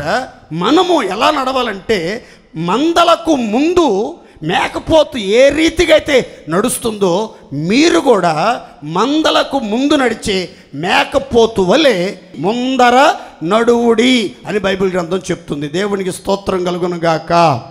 గట్టిగా చెప్పండి హల్లెలూయా. మందలకు ముందు నడిచే మేకపోతు ఎలా నడుస్తుంది? మందలకు ముందుగా నడిచే మేకపోతు ఎలా నడుస్తుంది అనే సంగతి చెప్తాను. జాగ్రత్తగా వినండి. సామెతల గ్రంథం 30వ అధ్యాయం 29, 31. సామెతల గ్రంథం 30వ అధ్యాయం 29, 31. డంబముగా నడుచున్నవి 3 కలవు, టీవీగా నడుచున్నవి 4 కలవు. అవేవనగా ఎల్ల మృగములలో పరాక్రమము గలదై ఎవనికైనా భయపడి వెనుకకు తిరగని సింహము, షోనంగి కుక్క, మేకపోతు, సైన్యమునకు ముందర నడుచు రాజు. తలలపైకి చూడండి. టీవీగా నడుచున్నవి 4 కలవు, గంభీరంగా నడుచున్నవి 3 కలవు. 3 ఏమో గంభీరంగా నడుస్తున్నాయట, 4 ఏమో టీవీగా నడుస్తున్నాయట. టీవీ అనే మాట నేను ఇంగ్లీష్లో చదివాను, నాకు తెలుగులో అర్థం కాక టీవీ అంటే ఏంటో అర్థం కాక ఇంగ్లీష్లో చదివితే ఇంగ్లీష్లో ఈ విధంగా రాయబడింది: ఫ్యాషన్, స్టైల్, మేనర్, రాయల్లీ, స్ప్లెండర్ అనే పదాలు ఉపయోగించబడ్డాయి. అంటే ఈ మేకపోతు టీవీగా నడవటం అంటే అర్థం ఏంటంటే చాలా కాంతివంతంగా, ప్రకాశవంతంగా నడిచిద్దట, ఘనంగా నడిచిద్దట, దివ్యంగా నడిచిద్దట, రాజుకు తగినట్లుగా నడిచిద్దట, రాజసం ఉట్టిపడేటట్లుగా, రాజ టీవీతో, వైభవముతో, చాలా ఆశీర్వాదకరంగా, మర్యాదగా, మన్ననగలిగి, సన్మార్గాల్లో నడిచినట్లుగా మనం బైబిల్లో గమనిస్తాం. చూడండి ప్రియులారా, మందలకు ముందు నడిచే మేకపోతులన్నీ కూడా టీవీగా నడుస్తున్నాయి, మర్యాదగా నడుస్తున్నాయి, ఘనంగా నడుస్తున్నాయి. రాజ టీవీ ఉట్టిపడేటట్లుగా, రాజాసనం ఉట్టిపడేటట్లుగా ఎంతో గౌరవంగా, ఘనంగా నడుస్తున్నాయి. దేవుని మందిరానికి వచ్చే మీరు కూడా ఎలా నడవాలంటే టీవీగా నడవాలి. దేవునికి స్తోత్ర. గట్టిగా చెప్పండి హల్లెలూయా. చాలా ఘనంగా నడుచుకోవాలి, మర్యాదగా నడుచుకోవాలి, మన్నన కలిగి నడుచుకోవాలి, దివ్యంగా నడుచుకోవాలి, శోభాయమానంగా నడుచుకోవాలి, కాంతియుతంగా నడుచుకోవాలి, వెలుగు సంబంధుల వలె నడుచుకోవాలి. మీరు మర్యాద పూర్వకంగా నడుచుకోవాలి, గౌరవంగా మీరు నడుచుకోవాలి. మందిరానికి వస్తున్నాం, మనం ఎలా నడుస్తున్నామో ఒకసారి ఆలోచించండి. మర్యాదగా నడుస్తున్నామా? ఘనంగా నడుచుకుంటున్నామా? శోభాయమానంగా నడుచుకుంటున్నామా? మర్యాద పూర్వకంగా నడుస్తున్నామా? బైబిల్ చెప్తుంది ఈ మేకపోతట మందలకి ముందర గంభీరంగా నడుస్తుంది, టీవీగా నడుస్తుంది, రాజసం ఉట్టిపడేటట్లుగా నడుస్తుంది. జాగ్రత్తగానండి. మేకపోతులు మందలకి ముందుగా నడుస్తుంది, మీరు కూడా ముందర నడువుడి అని బైబిల్ చెప్తుంది. దేవునికి స్తోత్ర. గట్టిగా చెప్పండి హల్లెలూయా. చూడండి, ఆరాధన, ఆదివారపు ఆరాధన ఉదయం 10 గంటలకి అని చెప్పేవనుకోండి. ఈ మేకపోతులు అయితే ఏం చేస్తాయంటే 10 గంటల లోపు మందిరానికి వస్తాయి. ఈ మేకలు, గొర్రెలు, పశువులు, గాడిదలు, కుక్కలు, నక్కలు, పందులు, గాడిదలు అన్నీ అయితే 11 గంటలకి, 11:30 గంటలకి, 12 గంటలకి, 12:30 గంటలకి, 1 గంటకి, బల్లారాధన టయానికి వచ్చి, అయ్యా నా బల్లారాధన లేదా, నేను ఇప్పుడే వచ్చాను, నా బల్లారాధన లేదా, ఇప్పుడే వచ్చాను అంటూ ఉంటారు. కారణం ఏంటంటే ముందు రావాలన్న గ్రహింపు, ఆలోచన కొంతమందికి ఉండదు. బైబిల్ చెప్తుంది మందలకు ముందర పోవు, మేకపోతుల వలె ముందు నడవండి, ముందు నడవండి, సకాలానికి రండి, మీరు ఒక మాదిరిగా ఉండండి, రోల్ మోడల్గా ఉండండి. మన ఆరాధన క్రమాలు 10 గంటలకు ప్రారంభించబడి 1 గంటకు ముగించబడతాయి అంటే 10 గంటలకల్లా మీరు సన్నిధికి రావాలి. సన్నిధి మీద మక్కువతో, ఆసక్తితో రావాలి. చాలామంది ఆసక్తి విషయంలో వెనకబడిపోయారు. మందిరం అంటే ఏదో ఆలస్యంగా రావటం, తొందరగా వెళ్ళిపోవటం. వాక్యం అర్ధగంట చెప్తే బాగుంటుంది, 45 నిమిషాలేనంటగా మ్యాన్ పవరు 45 నిమిషాలేనంటగా. ఇది మ్యాన్ పవర్ కాదు, ఇది గాడ్ పవరు. దేవునికి స్తోత్ర. గట్టి చెప్పండి హల్లెలూయా. మ్యాన్ పవర్ అయితే 45 నిమిషాలను ముగించేవాళ్ళం, మరి ఇది గాడ్ పవర్, ఇది దేవునికి స్తోత్ర. కనుక ఇది ఎంతసేపు పట్టితో మనకి తెలీదు. అందుకని మీరు ఏం చేయాలంటే ముందుగా రావాలి. దేవునికి స్తోత్ర. హల్లెలూయా. ఒక మేకపోతు గురించి ఈ పూట నేను క్లుప్తంగా చెప్తాను, జాగ్రత్తగా వినండి. క్రీస్తు పూర్వం 356 నుండి క్రీస్తు పూర్వం 323 మధ్యలో జరిగిన చరిత్రలో ఉన్నటువంటి ఒక శకపురుషుడు గురించి, ఒక గ్రీకు వీరుడి ఉదంతాన్ని మీకు వివరంగా చెప్తాను బైబిల్లో నుంచి. జాగ్రత్తగా ఆలకించండి. బైబిల్ గ్రంథం తీయండి అందరూ దయచేసి. దానియేలు గ్రంథం 8వ అధ్యాయం 5 నుండి 8 వాక్యాలు చదువుకుందాం. దానియేలు గ్రంథం 8వ అధ్యాయం 5 నుండి 8 వాక్యాలు చదువుకుందాం. చూడండి. నేను ఈ సంగతి ఆలోచించుకొనుచుండగా ఒక మేకపోతు పడమట నుండి వచ్చి, ఈ మాటలు మీకు అర్థం కావు, నేను అర్థమయ్యేటట్టు చెప్తాను తలపైకి ఎత్తే తర్వాత. ప్రస్తుతానికి అందరూ బైబిల్ వైపు చూసి చదవండి, జాగ్రత్తగా వినండి. ఒక మేకపోతు పడమట నుండి వచ్చి కాళ్ళు నేల మోపకుండా భూమి యందంతటా పరుగులెత్తెను. దాని 2 కన్నుల మధ్య ఒక ప్రసిద్ధమైన కొమ్ము ఒకటి ఉండెను. ఈ మేకపోతు నేను నది ప్రక్కన నిలుచుట చూచి 2 కొమ్ములు కలిగినటువంటి పొటేలు సమీపమునకు వచ్చి భయంకరమైనటువంటి కోపముతోనూ బలముతోనూ దాని మీదికి ఢీకొని వచ్చెను. నేను చూడగా ఆ మేకపోతు పొటేలును కలుసుకొని మిక్కిలి రౌద్రము గలదై దాని మీదకి వచ్చి ఆ పొటేలును గెలిచి దాని 2 కొమ్ములను పగలగొట్టెను. ఆ పొటేలు దానిని ఎదిరింపలేకపోయెను. ఆ మేకపోతు దానిని నేలను పడవేసి త్రొక్కుచుండెను. దాని బలమును అణచి ఆ పొటేలును తప్పించుట ఎవరి చేతను కాకపోయెను. ఆ మేకపోతు అత్యధికముగా బలము చూపుచు బహు పుష్టి గలదాయను. తలలపైకి చూడండి, మీకు వివరంగా చెప్తాను.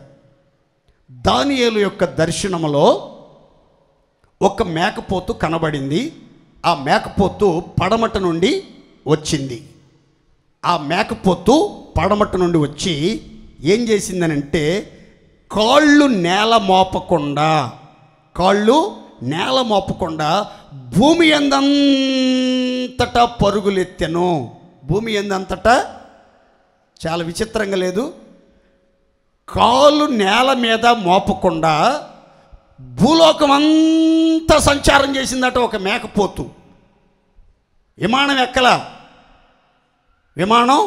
ఎక్కలేదు, పడవ ఎక్కలేదు, కానీ అది అసలు కాలు కూడా నేల మోపకుండా భూమి అంతటా పరుగులెత్తింది అని రాయబడింది. ఇక్కడ జాగ్రత్తగానండి. అలెగ్జాండర్ ది గ్రేట్ అనే ఒక వ్యక్తి 20 సంవత్సరాల వయసులో రాజుగా ప్రతిష్ఠించబడి సింహాసనాసీనుడయ్యాడు. ఇతడు అభ్యసించినటువంటి విద్యలను బట్టి, రాజనీతిని బట్టి, లోక జ్ఞానాన్ని బట్టి, యుద్ధ విద్యలలో నేర్పరి అయినటువంటి పరిస్థితులను బట్టి ఇతడు ప్రపంచమంతటికి ఒకే చక్రవర్తి ఉండాలి, ప్రపంచమంతా ఒకే విధి విధానాలు ఉండాలి, ప్రపంచమంతా ఒకే చట్టం, ఒకే డబ్బు, ఒకే ఆలోచన ఉండాలి, అది నేనై ఉండాలి అనే ఆలోచనతో గుర్రమెక్కి సైన్యాన్ని సమకూర్చుకుని 20వ ఏట బయలుదేరి ఇంచుమించు 12 సంవత్సరాల్లో విశ్వమంతటిని జయించినటువంటి వ్యక్తి. ఖండాలన్నిటిలో అఖండ విజయాలని స్వతంత్రించుకున్నటువంటి వ్యక్తిగా విరామం లేకుండా, ఎక్కడా రెస్ట్ తీసుకోకుండా, ఎక్కడా నిలకడగా నిలబడకుండా విజయకాంక్షతో సైన్యాధిపతులను పురికొల్పి ప్రోత్సాహపరుచుకొని ఎల్లప్పుడూ తన సైనిక బలంతో సైనికులతో చెప్పేవాడట. ఈ యొక్క అలెగ్జాండర్ దగ్గర ఉన్న సైన్యం చాలా తక్కువ అండి. ఎంతంటే ఇంచుమించు 30,000 సైనికులు, ఒక 5,000 అశ్వబలం, 5,000 గుర్రాలు, 5,000 ట్రైనింగ్ చేయబడినటువంటి గుర్రాలు. అయితే ఇతడు యుద్ధానికి వెళ్ళేటప్పుడు, ప్రక్క దేశంలో యుద్ధానికి వెళ్ళేటప్పుడు, అది ఎంత అగ్రరాజ్యమైన, ఎంత సైనిక బలం ఉన్నటువంటి రాజ్యమైన, అశ్వబలం ఉన్నటువంటి రాజ్యమైన, గజబలం ఉన్నటువంటి రాజ్యమైన, మారణాయుధాలు కలిగినటువంటి రాజ్యమైనా సరే, ఆ రాజ్యం మీద యుద్ధానికి వెళ్ళేటప్పుడట సైన్యాధిపతులందరి దగ్గరికి వెళ్ళి వాళ్ళు గతంలో పొందినటువంటి జయాలు, వాళ్ళు ప్రదర్శించినటువంటి బలం, వాళ్ళు చేసినటువంటి యుద్ధం, వాళ్ళు చూపిన పరాక్రమాన్ని వాళ్ళల్లో పురికొల్పి వాళ్ళలో ఆత్మవిశ్వాసాన్ని పెంపొందింపజేసేవాడట. సైన్యాధిపతులందరి దగ్గరికి వచ్చి వాళ్ళ చెవుల్లో ఈ విధంగా చెప్పేవాడట. ఏమని తెలుసా? సైన్యాధిపతి అనేవాడు, నాయకుడు అనేవాడు నమ్మించేవాడు కాకూడదు, నడిపించేవాడై ఉండాలి. దేవునికి స్తోత్ర. ఏమని చెప్పేవాడు అంటండి? నాయకుడు అనేవాడు నమ్మించేవాడిగా ఉండకూడదు, నడిపించేవాడిగా ఉండాలి. అంటే వాళ్ళు ఒక్కొక్క సైన్యాధిపతి 10 మంది సైన్యాధిపతుల బలాన్ని తెచ్చుకుని శత్రు సైన్యాన్ని ఓసకోత కోస్తా విజయోత్సవాలతో ముందుకి వెళ్ళిపోతూ ఉండేవాళ్ళు అంటండి. 25 సంవత్సరాల వయసు వచ్చింది అలెగ్జాండర్కి. అప్పుడు తన మనసులో ఒక ఆలోచన, ఆ ఆలోచన కలగటానికి ఒక కారణం ఒకటి ఉంది. అదేంటంటే గ్రీకు సామ్రాజ్యంలో ఉన్నటువంటి వేల కొలది యవనస్తుల్ని శత్రు రాజ్యాల వాళ్ళు, ప్రక్కన ఉన్నటువంటి పర్షియా దేశం, పారసిక మాదియా సామ్రాజ్యం వాళ్ళు చాలామంది గ్రీకు సామ్రాజ్యానికి సంబంధించినటువంటి యువతను ఓసగోత కోసి చంపేశారు. ఆ రోజు రాత్రి అలెగ్జాండర్ పడుకునుంటే అలెగ్జాండర్ కలలోకి ఆ చనిపోయినటువంటి ఆత్మలన్నీ వచ్చి ఏకరో పెట్టి ఏడుస్తూ ఉన్నాయట. అదిగో ఆ పర్షియా రాజు మమ్మల్ని చిన్న వయసులోనే చంపేశాడు, మా ప్రాణాలు తీసేశాడు. నువ్వు ఆ దేశం మీదకి, ఆ సామ్రాజ్యం మీదకి యుద్ధానికి వెళ్ళి ఆ యుద్ధంలో ఆ రాజుని రాజ్యాన్ని ఓడించి కైవసం చేసుకుని మా ఆత్మలకు శాంతింపజేయి, మా ఆత్మలను శాంతింపజేయి అని ఒక పెద్ద అలజడి, ఒక పోరు, ఒక భయంకరమైనటువంటి సౌండ్ అతను వినబడితే తుల్లిపడి లేచి తన సైన్యాధిపతులతో కొలువుదీరి ఆ పక్కన ఉన్నటువంటి పర్షియా సామ్రాజ్యం మీద యుద్ధాన్ని ప్రకటించాడట. ప్రకటిస్తే తనతో ఉన్నటువంటి సైన్యాధిపతులు ఒకంత ఆలోచించారట. అయ్యా, మన దగ్గర ఉన్న సైన్యం 30,000 మంది, అశ్వబలం 5,000, కానీ పర్షియా రాజు యొక్క సైన్యం 5 లక్షల మంది సైన్యం, 1,00,000కు పైగా అశ్వబలం, యుద్ధంలో నేర్పరితనం కలిగి మనసులో పొరుపు లేకుండా పోరాడే యోధులు చాలామంది ఉన్నారు. దేశం కొరకు ప్రాణత్యాగం చేయటానికి, సుఖభోగాలను లక్ష్య పెట్టకుండా పోరాడేవాళ్ళు చాలామంది ఆ సైన్యంలో ఉన్నారు.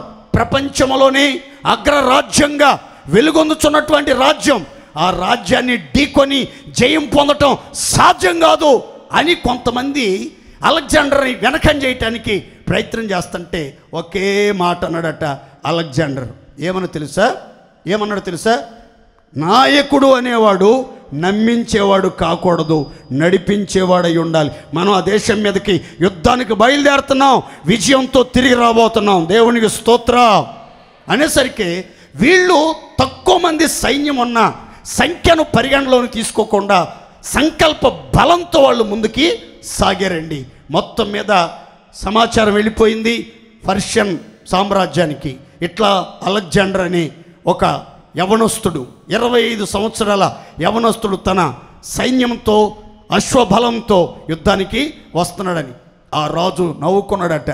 5 అడుగుల ఎత్తరగలిగినటువంటి కుర్ర కొంక మనతో యుద్ధానికి రావటమా, వాడి చావు ఇక్కడ మూడినట్టుంది, రానియండి, అది కూడా తేల్చుకుందాం అని తన సైన్యాన్ని అశ్వబలాన్ని యుద్ధానికి సిద్ధపరుచుకున్నాడు. మొత్తం మీద దేశంలో జ్వరబడ్డారండి. ఇక కోతకొస్తా మొత్తం మీద పర్షియా సామ్రాజ్యాన్ని కైవసం చేసుకుంటే ఆ దేశాధినేత పారిపోయాడు. అందుకని బైబిల్ అంటుంది, ఆ యొక్క మేకపోతు 2 కొమ్ములు కలిగినటువంటి పొటేలును సమీపించి తన బలముతో ఆ యొక్క పొటేలును గెలిచి పొటేలు యొక్క 2 కొమ్ములను పగలగొట్టి దానిని నేల పడవేసి త్రొక్కుతూ ఉండెను. ఆ మేకపోతు తొక్కుతూ ఉంటే ఆ గొర్రె పొటేల్ని తప్పించేవాడు కానీ, ఆ గొర్రె పొటేల్ని విడిపించేవాడు కానీ, ఈ మేకపోతును ఎదిరించేవాడు కానీ ఎవడో కనబడలేదంటండి కనుచూపు మేరలో. ఏంటా పొటేలు? ఆ పొటేలుకున్న 2 కొమ్ములంటే ఆ పొటేలు ఆ యొక్క మాదియా పారసీక సామ్రాజ్యాన్ని పరిపాలిస్తున్నటువంటి రాజు. మాదియా పారసీక, మాదియా ఒక కొమ్ము, పారసీక ఒక కొమ్ము. ఈ 2 కొమ్ములు కలిగినటువంటి పొటేల్ని పొడిచింది, కాళ్ళతో తొక్కింది, నేల పడవేసింది, గెలిచింది. దాన్ని ఎదిరించడానికి, దాన్ని తప్పించడానికి ఎవడు కూడా సమీపించలేకపోయారు. అఖండ విజయోత్సవంతో ముందుకు సాగాడు అలెగ్జాండర్. దేవునికి స్తోత్ర. బైబిల్ చెప్తుంది, ఈ మేకపోతు అత్యధిక బలమును చూపుచూ బహుపుష్టిగా ఉండెను. బహుపుష్టిగా. ఇంతటితో నేను చరిత్ర ఆపుతున్నాను, జాగ్రత్తగా రండి. మందలకు ముందు పోవు మేకపోతుల వలె ముందర నడువుడి. దేవునికి స్తోత్ర. ఎలా నడవాలి అని అంటే టీవీగా నడవాలి. మేకపోతుల వలె ఎలా నడవాలంటే బహుబలమును చూపుచు బహుబలాన్ని ప్రదర్శిస్తూ నడవాలి. ఎలా నడవాలి మందల ముందంటే బహుపుష్టిగా ఉండి, బహుబలముగా ఉండి, గెలుపుని లక్ష్యముగా మనసులో పెట్టుకుని ఆత్మవిశ్వాసంతో నడిపించబడాలి. ఓటమిని ఎక్కడ అంగీకరించకుండా, ఓటమికి ఎక్కడ తల వంచకుండా, ఆఖరి శ్వాస వరకు విజయకాంక్షతో మందకు ముందర, సైన్యానికి ముందర పోతున్నటువంటి రాజులాగా, మందలకు ముందు పోతున్నటువంటి మేకపోతుల్లాగా మనం విజయకాంక్షతోనే ముందుకు సాగాలి. కానీ ఎక్కడ సైన్యానికి కానీ, ఆ పరిస్థితులకు కానీ, సమస్యలకు కానీ, ఆయుధాలకు కానీ ఎక్కడ భయపడి వెనకకు మాత్రం తిరగకూడదు. దేవునికి మహిమ కలుగునుగాక. గట్టిగా చెప్పండి హల్లెలూయా. 3 విషయాలు చెప్పాను, గుర్తుపెట్టుకోండి. కట్టడలు విధులు వినాలి, నేర్చుకుని వాటిని అనుసరించి నడుచుకోవాలి. 2, తెలివి కలుగుజేయి మార్గములో చక్కగా నడుచుకోవాలి. 3, మందలకు ముందర పోవు, ముందర నడుచు మేకపోతుల వలె నడుచుకోవాలి. మేకపోతులు ఎలా నడుస్తాయో చెప్తున్నాను, గుర్తుపెట్టుకోండి. 1, టీవీగా నడుచును. ఎలా నడుస్తాయి? టీవీగా అంటే వెలుగు సంబంధుల వలె నడుచుకోవాలి, మర్యాదగా నడుచుకోవాలి, ఘనంగా నడుచుకోవాలి, రాజు స్థితికి తగినట్లుగా నడుచుకోవాలి. అంత మాత్రమే కాదు, ఈ మేకపోతులు బహుబల ప్రదర్శన చేస్తూ నడిపించబడ్డాయి. సైన్యానికి ముందు బహుపుష్టిగా ఉండి నడిపించబడ్డాయి. ఎలాంటి పొటేలనైనా, ఎలాంటి బలము కలిగినటువంటి రాజ్యాలనైనా జయించుచు ముందుకి నడిపించబడినట్లుగా చరిత్ర మనకు చెప్తుంది. కనుక మన గుండెల్లో ఒకే ఆశ ఉండాలి. మనం ఆరాధించే దేవుడు లోకాన్ని, పాపాన్ని, శత్రువుని, సాతానుని, మరణాన్ని జయించినటువంటి జయవీరుడు. ఆయన్ని వెంబడిస్తున్నటువంటి మనం కూడా విజయోత్సవాలతో ముందుకు సాగి గమ్యం చేరుకొనేదముగాక. పరిశుద్ధుడా పరమ తండ్రి, మీకు వందనాలయ్యా. గడిచిన 7 మాసాలు నన్ను మమ్మలను బలిష్టమైన రెక్కలతో కప్పి కనుపాపోలే కాపాడి 8వ నెలలో మొదటి పునరుద్ధానపు ఆరాధనలో పాల్పొంపులు పొందే భాగ్యం అనుగ్రహించేందుకు స్తోత్ర. కూడి వచ్చిన విస్తారమైన ప్రజలను బట్టి మీకు కృతజ్ఞతాస్తుతులు చెల్లిస్తున్నాను. ఇప్పటి వరకు మీ సన్నిధిని మాకు తోడుగా ఉంచి మీరు అందించిన అమూల్యమైన సందేశం కొరకై స్తోత్ర. నేడు మీ బిడ్డల వినికిడిలో వినిపించబడినటువంటి కట్టడలను విధులను మీ పిల్లలు నేర్చుకుని వాటిని అనుసరించి నడుచుకున్నట్లుగా మీరు సహాయం చేయమని కోరుకుంటున్నాను. నీతియుక్తమైనటువంటి విధులను, మేలుకరమైనటువంటి కట్టడలను విని నేర్చుకుని అవలంబించినట్లుగా, ఆశీర్వాదానికి వారసులుగునట్లుగా సహాయం దయచేయండి. మీ ఆజ్ఞలను లక్ష్యం చేయవారి జీవితాలలో అవమానం కలగదని, మీ కట్టడలను గైకొని వారిని మీరు బొత్తిగా విడవరని, ప్రవర్తన స్థిరపరుచుకుని యథార్థ హృదయంతో మీకు కృతజ్ఞతా స్తుతులు చెల్లించినప్పుడు వారి మధ్యలో ఆశ్చర్యమైన కార్యాలు చేసే దేవుడు అని మీరు తెలియపరిచారు. బిడ్డలందరి జీవితాల్లో గొప్ప కార్యాలు జరిగించండి. అవమానాన్ని కొట్టివేయండి, నిందలు దొర్లించండి, నోటి నిండా నవ్వు దయచేయండి. బిడ్డల హృదయవాంఛలు తీర్చండి, అన్ని విషయాల్లో ఆశీర్వదించి కాపాడండి. కొంతమంది నానా విధములైనటువంటి రోగములతో, వ్యాధులతో, సాతాను శక్తులతో పోరాడుతూ విడుదల లేక, విజయం లేక, స్వస్థత లేక, క్షేమము లేక, నిరాశల చెరలో నిట్టూర్పులు విడుస్తూ మరింత సంకటపడుతూ సన్నిధిలో నిలిచారు. అట్టి బిడ్డలు మీరు కనికరించండి. ఐగుప్తులకు కలుగు చేసిన రోగములలో ఏది మీకు రానియను అని అభయం ఇచ్చారు. నిన్ను స్వస్థపరచు యెహోవాను నేనేనని వాగ్దానం చేశారు. ఒక్కొక్క బిడ్డని స్వస్థపరచండి. ఒక్కొక్క బిడ్డకి స్వస్థత శీఘ్రముగా కలుగునగాక, స్వస్థత శీఘ్రముగా కలుగునగాక, పూర్ణ స్వస్థత అనుగ్రహించబడునగాక, ఆరోగ్యము స్వస్థత మరలా రప్పించబడునగాక, వ్యాధుల బలం నిర్మూలపరచబడునగాక, అపవాది క్రియలు లయపరచబడునగాక, అద్భుతాలు, సూచక్రియలు, మహత్కార్యాలు ప్రతి ఒక్కరి దేహములో జరుగునట్లుగా మీరు సహాయం చేయమని కోరుకుంటున్నాను. ప్రభువా, మీకు స్తోత్రం. తెలివి కలుగు చేయు మార్గములో మీ బిడ్డలు చక్కగా నడుచుకునేటట్లుగా, ఉపదేశమునకు చెవియొగ్గి తెలివి పొందేటట్లుగా మీరు సహాయం చేయమని కోరుకుంటున్నాను. స్వామి, మీకు స్తోత్రం.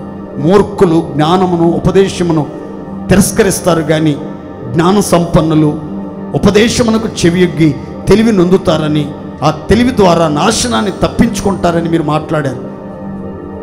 ఏ ఒక్కరూ తెలివి మాలిన వారిగా పొరుగువానికి జామీను ఉండి పూటబడి నష్టపోకుండా, అవమాన పాలు కాకుండా, కష్టార్జితం దోపుడు సొమ్ముగా మార్చబడకుండా కుటుంబంతో సంతోషంగా జీవించినట్లుగా మా పిల్లలకు కావలసిన తెలివిని, జ్ఞానాన్ని, కృపని మీరు దయచేయమని వేడుకుంటున్నాను. మందలకు ముందర నడుచు మేకపోతుల వలె నడువుడి అని మీరు మాతో మాట్లాడారు.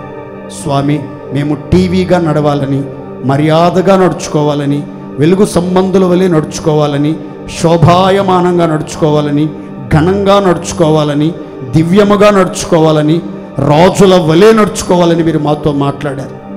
అట్టి రాజ టీవీ కలిగి మందకు ముందు మాదిరిగా నడిపించబడినట్లుగా, కుటుంబాలకు మాదిరికరంగా జీవించినట్లుగా మా బిడ్డల యొక్క జీవితాలను మీరు మలచి మహోన్నతమని మీ సంకల్పం నెరవేర్చండి. మాటలోను, ప్రేమలోను, పరిశుద్ధతలోను, విశ్వాసములోను, అన్ని విషయాల్లో మేము మందకు మాదిరికరంగా నిలుచున్నట్లుగా సహాయం చేయమని కోరుకుంటున్నాను తండ్రి.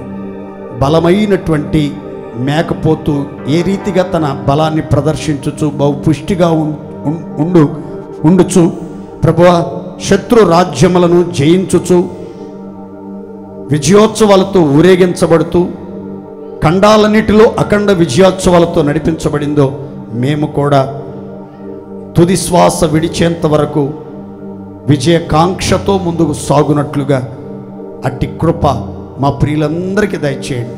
విన్న వాక్యం హృదయంలో నీరు కట్టి ఫలింపచేయండి. కూడి చేరి వచ్చిన బిడ్డలందరినీ ఆశీర్వదించండి. స్వస్థ చిత్తులుగా మార్చండి. ఆరోగ్యకరమైన రెక్కలతో కప్పండి. అవమానాలన్నీ కొట్టివేసి రెట్టింపు ఘనతను మీరు కలుగు చేయండి. యేసు క్రీస్తు నామంలో వేడుకొనుచున్నాము తండ్రి, ఆమేన్. ప్రభు యేసు క్రీస్తు వారి కృప, తండ్రి అయిన దేవుని ప్రేమ, పరిశుద్ధాత్మ దేవుని సహవాసం సకల పరిశుద్ధులకు కూడిన మనందరికీ ఆజ్ఞలను, కట్టడలను, విధులను విని నేర్చుకుని వాటిని అనుసరించి నడుచుకోవాలని తీర్మానంతో ప్రార్థించుకున్న వారికి కృపా దీవెనలు తోడై నడిపించునుగాక. ఆమేన్.